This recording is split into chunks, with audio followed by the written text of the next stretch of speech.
Good morning everyone. In this video we discuss Merchant Banking and Financial Services Unit 3. Topic is Underwriting Arrangement. Unit 3 में Merchant Banking में third topic आपका दिया गया है Underwriting Arrangements. Underwriting Arrangements होती क्या हैं, ये सब हम इस टॉपिक में पढ़ेंगे.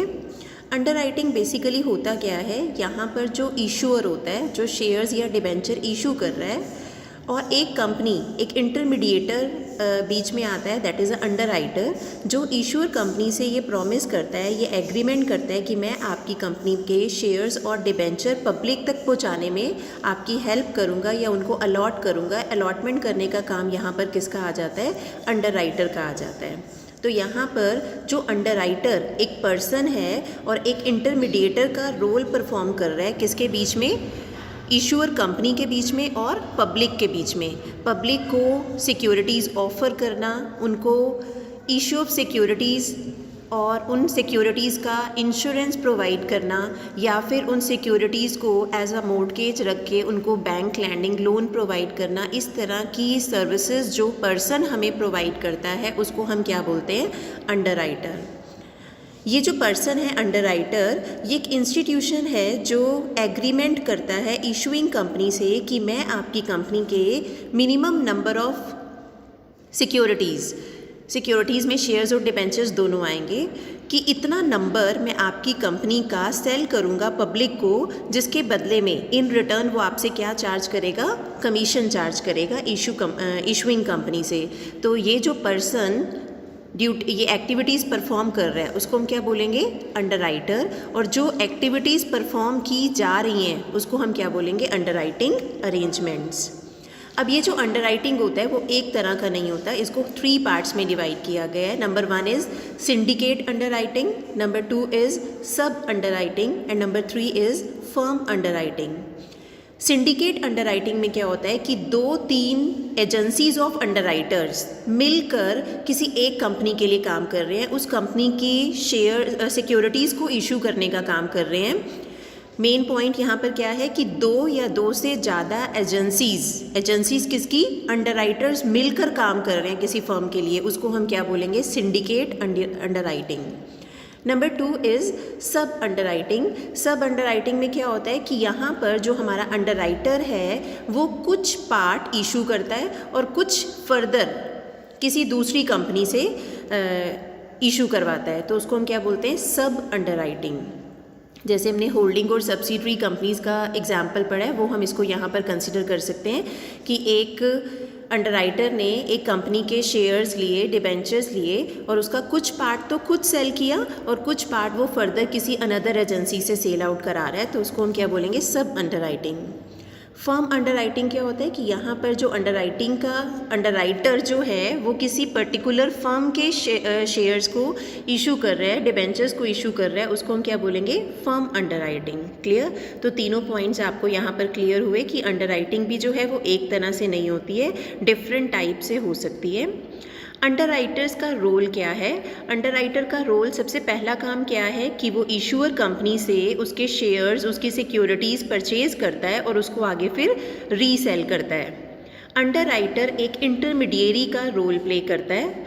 अंडरराइटर जो है वो सारा का सारा रिस्क, एक चीज़ और मैं क्लियर कर रही हूँ, आप सब पढ़कर आए हैं कि अंडरराइटर्स और ब्रोकर्स के बारे में. अंडरराइटर और ब्रोकर दोनों ही इंटरमीडिएरी हैं, बट यहाँ पर क्या है कि जो अंडरराइटर है वो इशूअर कंपनी से प्रॉमिस करता है कि मैं आपकी कंपनी के इतना नंबर ऑफ शेयर्स या डिबेंचर्स मार्केट में सेल करूँगा. अगर वो उतना नंबर मार्केट में सेल नहीं होता है तो जितने बचे हुए शेयर्स हैं वो अंडरराइटर को खुद परचेज करने पड़ते हैं. दैट मीन्स कि वो जो रिस्क है वो किसको बियर करना पड़ रहा है, अंडरराइटर को. बट ब्रोकर के केस में ऐसा नहीं है. ब्रोकर एक इंटरमीडिएरी है, बट वो जब कंपनी के लिए काम करता है वो कंपनी के शेयर्स सेल कर रहा है, जितने सेल हो गए ठीक है, नहीं सेल हुए तो बचे हुए शेयर्स किसके हैं, कंपनी के. बट अंडरराइटर के केस में बचे हुए शेयर्स किसके हैं, अंडरराइटर के.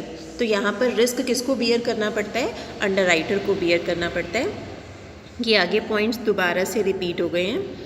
अंडरराइटर जो है एक वो ऑर्गेनाइजेशन है जो रिस्पॉन्सिबल है कि मैंने अगर फर्दर कंपनी के सिक्योरिटीज़ को मार्केट में इशू करना है तो उसका प्राइस कैसे डिसाइड करना है, उसको सेल कैसे करना है, किस तरह से ऑर्गेनाइजेशन करना है, मुझे मैनेज करना है, ये अंडरराइटर मैनेज करता है। नेक्स्ट, एक बिज़नेस, एक इशूइंग कंपनी की गुडविल को एनहांस करने के लिए भी वो काम करता है, क्योंकि जिस तरह की सिक्योरिटीज़ इशू की जाएंगी उसी तरह की पब्लिक इमेज बनेगी, और पब्लिक इमेज तभी इंक्रीज़ होगी जब एक फर्म, एक ऑर्गेनाइजेशन की रेपुटेशन बिल्डअप होगी। नेक्स्ट, जितना भी अंडरटेकिंग में इशू किया जाता है या जितने भी रिमेनिंग शेयर्स हैं वो कंपनी को अंडरटेक करने में, या जितने भी प्रोजेक्ट, जितने भी शेयर्स इशू हो रहे हैं और उसके इन रिटर्न कैपिटल आपके पास आ रहा है, उसको फर्दर इन्वेस्टमेंट कैसे करना है उसके लिए भी गाइडेंस प्रोवाइड करना।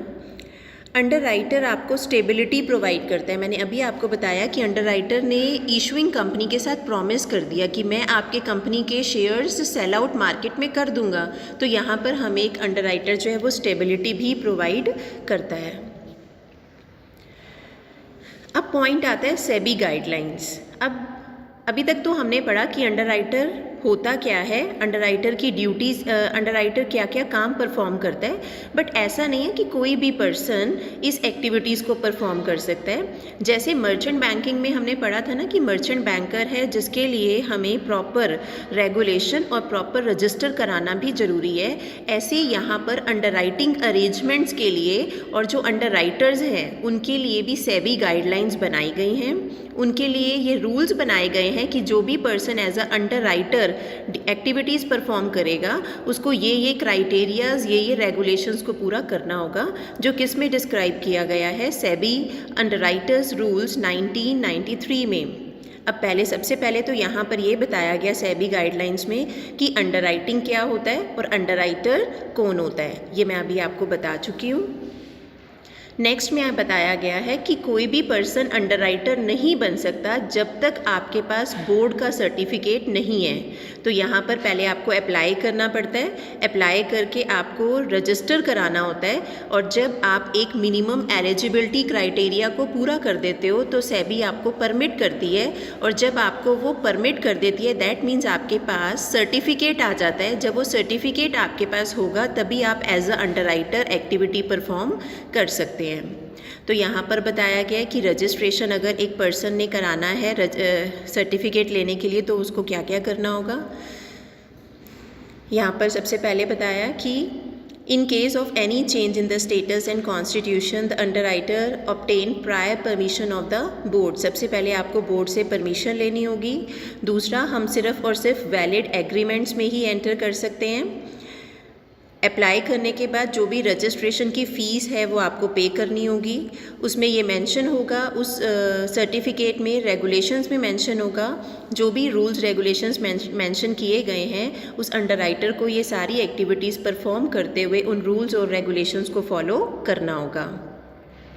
एलिजिबिलिटी क्राइटेरिया क्या है जिसके बेस पर आपको सर्टिफिकेट दिया जाता है। आपके पास नेसेसरी इंफ्रास्ट्रक्चर का होना ज़रूरी है, आपके पास पास्ट एक्सपीरियंस भी होना चाहिए, और मिनिमम 2 पर्सन्स ऐसे होने चाहिए जिनके पास अंडरराइटिंग अरेंजमेंट का एक्सपीरियंस है कि किस तरह से काम किया जाता है। दूसरा, कोई भी पर्सन डायरेक्टली और indirectly connected with the applicant has not been granted registration by the board. तो जो भी पर्सन उनके अंडर काम कर रहे हैं रेगुलेशन बोर्ड से होना ज़रूरी है। इसके लिए उन्होंने कैपिटल एडिक्वेसी रिक्वायरमेंट भी बनाई गई है, वो रिक्वायरमेंट आपको फुलफ़िल करनी है। इससे नेक्स्ट स्लाइड में बताया गया है कि कैपिटल एडिक्वेसी रिक्वायरमेंट होती क्या है, और जो भी पर्सन इन एक्टिविटीज़ को परफॉर्म करेगा वो कैसा होना चाहिए, फिट एंड प्रॉपर पर्सन होना चाहिए।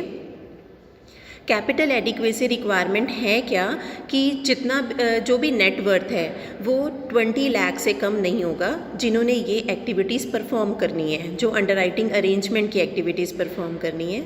अब यहाँ पर अंडरराइटर के लिए कुछ ऑब्लिगेशंस और रिस्पॉन्सिबिलिटीज़ भी बनाई गई हैं। पहले में बताया गया कि कोड ऑफ कंडक्ट को फॉलो करना।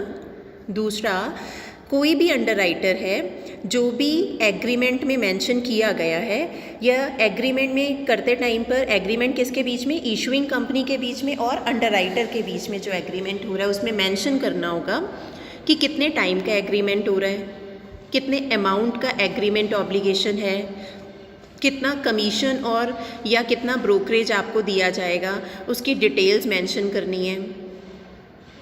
जर्नल ऑब्लिगेशंस क्या हैं एक अंडरराइटर के, कि आपने डायरेक्टली या इनडायरेक्टली अपने पर्सनल बेनिफिट के लिए काम नहीं करना है। आपने किसके लिए काम करना है, सिर्फ और सिर्फ कमीशन आप चार्ज कर रहे हैं, बट जो मेन वर्क है वो किसके लिए परफॉर्म किया जा रहा है, इशूइंग कंपनी के लिए परफॉर्म किया जा रहा है। और जो भी अंडरराइटिंग ऑब्लिगेशंस हैं वो shall not exceed 20 times the net worth. Net worth आपने पढ़ा ना 20 लाख, तो उससे 20 टाइम्स से ज़्यादा नहीं होना चाहिए। कोई भी अंडरराइटर जब ये कॉल कर रहा है सिक्योरिटीज़ के लिए पब्लिक को इशू करने के लिए, तो वो कब से subscribe to such securities within 45 days. अब जितना भी काम ये अंडरराइटर परफॉर्म कर रहा है उसकी ये भी ड्यूटी है कि proper book of accounts maintain किए जाएं। बुक ऑफ अकाउंट्स मेंटेन, जितना भी डिटेल्स है, कितने अमाउंट ऑफ सिक्योरिटीज़ हैं, कितना वो इशू कर रहे हैं, ये सारी चीज़ों का रिकॉर्ड उनके पास होना ज़रूरी है। नेक्स्ट में ये बताया गया, अभी तो हमने बोला कि रिकॉर्ड्स होने ज़रूरी हैं, बट अगर एक अंडरराइटर को 50 से 60 साल हो गए हैं काम करते हुए, तो मिनिमम पीरियड ऑफ 5 ईयर्स, कम से कम पिछले 5 सालों का रिकॉर्ड होना ज़रूरी है। नेक्स्ट, सेबी से सर्टिफिकेट लिया गया, उसके बाद यहाँ पर वर्क परफॉर्म किया गया, बट सेबी के पास ये राइट है, बोर्ड के पास ये राइट है कि कभी भी वो कॉल कर सकता है किसी भी इंफॉर्मेशन के लिए, तो आपको वो सारी की सारी इन्फॉर्मेशन फर्निश करनी होगी जो भी बोर्ड आपसे डिमांड करता है। क्लियर? तो आज का ये जो टॉपिक या इस वीडियो में जो हमने टॉपिक डिस्कस किया वो था कि अंडरराइटिंग अरेंजमेंट्स होती क्या हैं, और अंडरराइटिंग अरेंजमेंट्स के लिए सेबी ने कुछ गाइडलाइंस बनाई हैं, उन गाइडलाइंस को हमने एक्सप्लेन करना है। क्लियर? ये आपका यूनिट 3 का टॉपिक था। Thank you.